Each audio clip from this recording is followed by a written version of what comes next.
Hello, everybody, and welcome back to another episode of The Push with Nick and KP.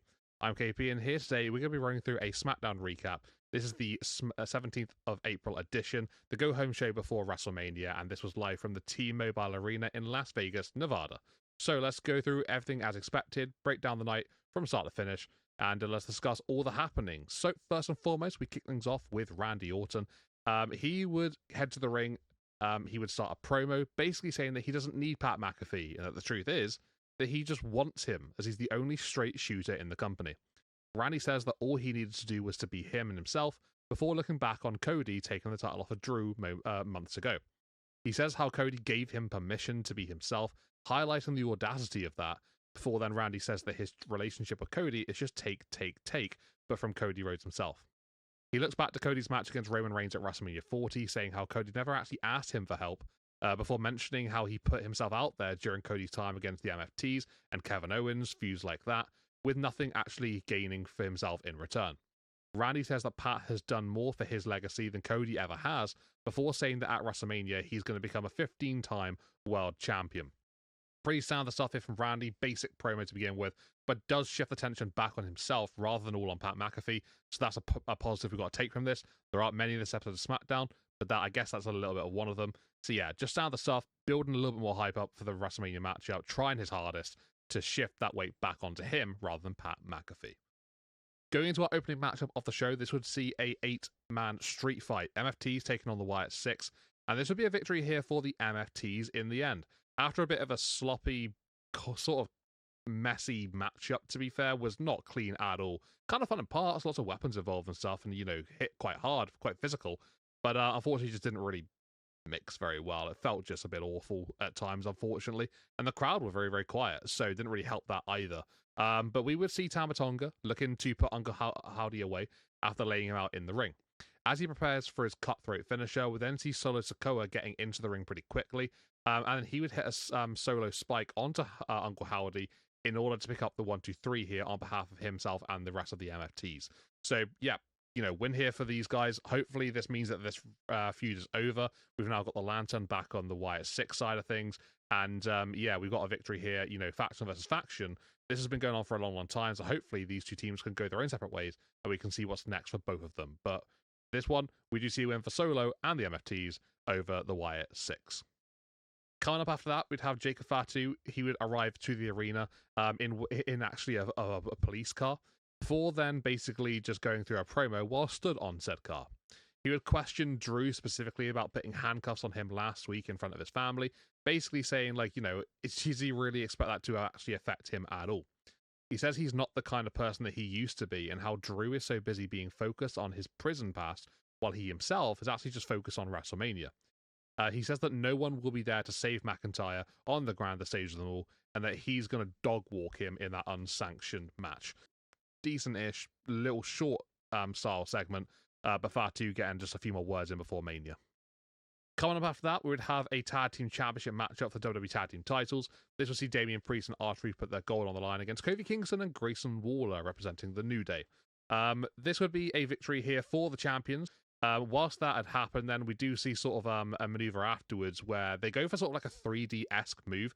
Priest lifts up Grayson Waller, and R-Truth is able to sort of like catch Waller in sort of like a flatliner version of the 3D.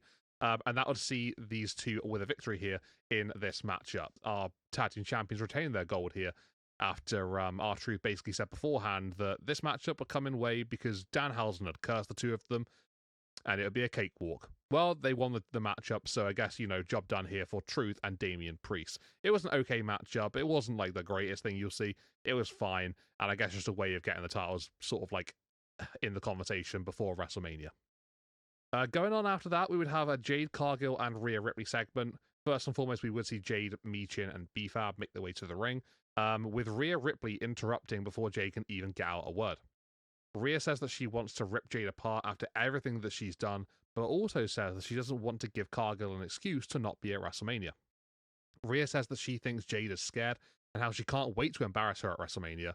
B-Fab, we then hear from her saying that Rhea is the one that actually is the embarrassed one, because everything that she's done so far, every time she's come for Jade, she's just failed.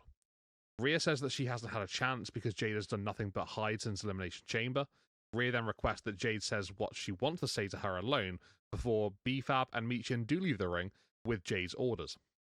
Cargill says that Rhea is wanting to be what she herself is, before then Rhea debunks that immediately. Rhea calls Jade fake and a narcissist, before then Cargill leaves the ring and ending this segment. Kind of a tame-ish, back and forth here between the two ladies. Nothing really stellar that happened during this conversation. No, fist thrown here either. It's just a pretty calm version of this one, I suppose you could say. Last few words going into their WrestleMania matchup. Not too much to take from this one, but sort of, I don't know, just another way of interacting between the two of them before their upcoming contest. So, yeah, Rhea having a few more things to say. And obviously, she will get her chance to rip Jade Cargill apart, and that will be at WrestleMania this coming weekend. So we'll see how that one plays out. Going into our second half of the show, we would then start off with a number one contenders matchup for the Women's United States Championship. This will see Tiffany Stratton go one-on-one with a returning Jordynne Grace. Been out for a while with an injury. She's getting back in the action here with Tiff. And it would actually be a win for Tiffany Stratton here in this one. We did see Tiff go one-on-one with Julia a few weeks ago for that US Championship, but Kiana James sort of like just staring her down, I guess causing a distraction was enough at that time. But this would see Tiffany get back into the contendership once more with a victory here after she would sort of do something a little bit unique with her moveset. She would hit a handspring stunner before then following up with her rolling senton. That's the prelude to the prettiest moonsault ever, and that would see the victory after that moonsault to get Tiffany Stratton to be the number one contender once again against Julia for her Women's US Championship. So not sure when that match is taking place. I don't think it's on Mania because they didn't say it was going to be WrestleMania, and that would be very, very short time to sort of like put it in there. I'm going to guess it's going to be sometime afterwards, probably on like the SmackDown after, but we'll have to wait and see. But for now, Tiff is your number one contender. She'll go one-on-one with Julia. Coming up after that, we then see Trick Williams going down to the ring, cutting a promo. He would basically say that he's not all about the smiles and games this time, but instead, he's being deadly serious. He plays footage of last week when Sami Zayn hit a haluva kick on Lil Yachty. Trick says that he's concerned for Yachty and that he doesn't want to wait until WrestleMania, but wants to deal with Sami Zayn right now, before he then calls him out. Zayn's music does hit, before then we see somebody in a gingerbread man costume head down the ramp. Trick introduces Vegas to Sami Zayn the gingerbread man, before saying how upset he is with him. He questions whether die-hard Sami Zayn fans are, asking if they're in Drury Lane. Sami arrives on stage before then saying that he wishes he was having as much fun as Trick is now. He then looks back on when Trick arrived on the main roster, interrupting him, before saying that he hasn't showed Sami much since then when it comes to being in the ring where it matters. He sends the gingerbread man into the corner before then calling Trick a punk rookie. He then goes on to say that Trick has no plan, before then Williams debunks that, saying that he is the plan going into WrestleMania and that he's going to be the one to get the job done. Trick and Sami then get into a little bit of a mini brawl between the two of them, with Sami then sending Trick to ringside. He then sees the gingerbread man in the corner as he asked him to go over there earlier on, and after a little bit of a playing around session with that, he then just goes for a haluva kick, and as he does that, we then see Trick Williams getting back into the ring. He hits Sami Zayn with a trick shot before lifting up the title, posing with it, and ending the segment as the man on top. So, yeah, they did a good job here of hyping up their matchup still for WrestleMania. This is probably one of the bigger sort of positives of this show. But yeah, not a bad way of getting sort of into the action here from both men. And yeah, just adding a couple more layers here to their matchup. The gingerbread man was quite an interesting take. But yeah, it's actually made its way in sort of the mainstream way of this rivalry now. So let's see how this match goes at WrestleMania. Sami's still getting some mixed reactions, but that's natural considering the way the character's going. And Trick is still being beloved, which is great to see. Going into our next match of the night, this one didn't last too long, but it would be Charlotte Flair and Alexa Bliss taking on Bayley and Lara Valkyria. This one would end up in a no contest or a double DQ, whatever you want to call it.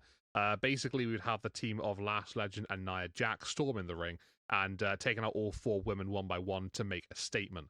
Lara Valkyria would get the worst punishment here, as Lash would hold Lyra in the corner. Nia would go up to the middle rope, and then she would hit a leg drop, and that would see Lara get crushed in the ring. And yeah, not on the best end of the receiving stuff here for Lara Valkyria. But it is a last bit of momentum here for the champions, Nia and Lash, holding their titles up high, going into their championship matchup, fatal four-way contest at WrestleMania. So coming up after that, we would have the Andre the Giant Memorial Battle Royal. This would see a load of names in this one.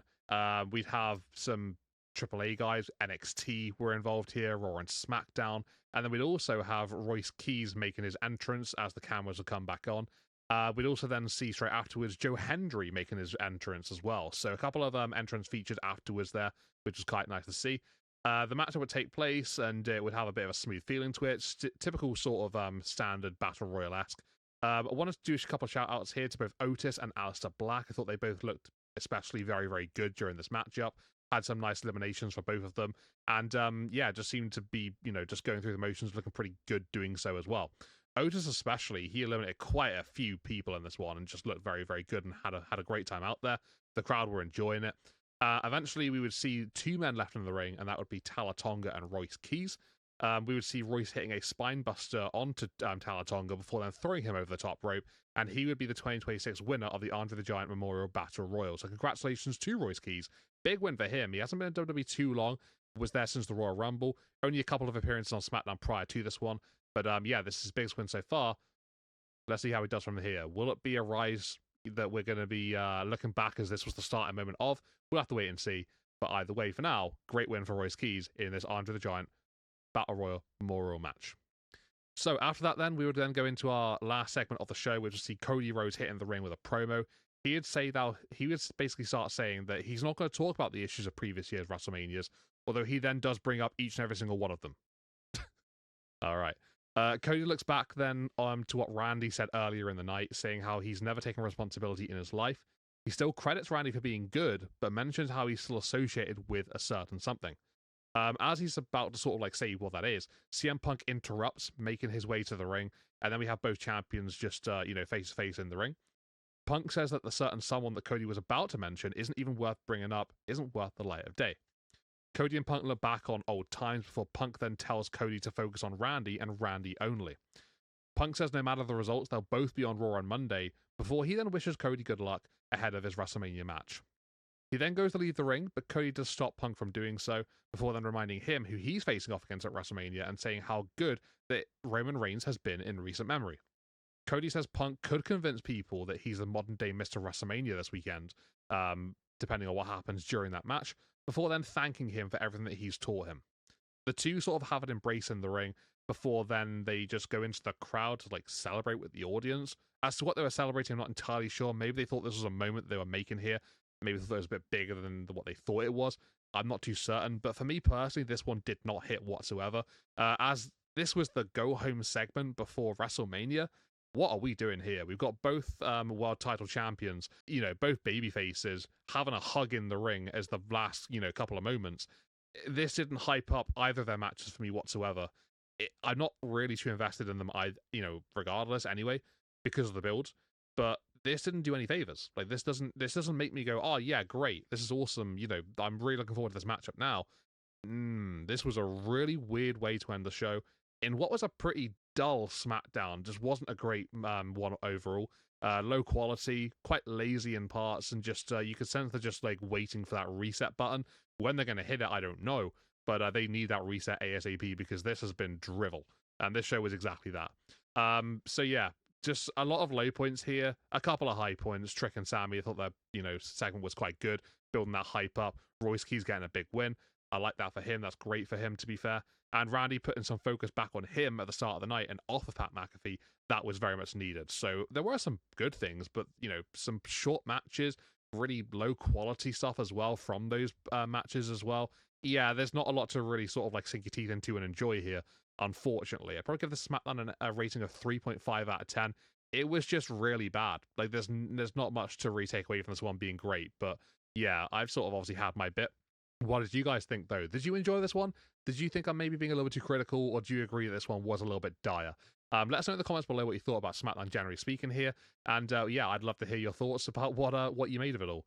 But for now, everybody, this has been The Push with Nick and KP. If you like the video, consider hitting a like on our video, subscribing to our channel, and to keeping up with future releases coming out in the future. It is WrestleMania weekend. We've got WrestleMania reactions coming up after the shows, the next morning, whatever. So we'll obviously be putting them out pretty quickly. And then, obviously going into the Raw after Mania and then on afterwards. So lots of content still to come from here at The Push. But for now, everybody, take it easy. See you next time. This has been The Push with Nick and KP. We'll see you soon. Take it easy, and goodbye for now.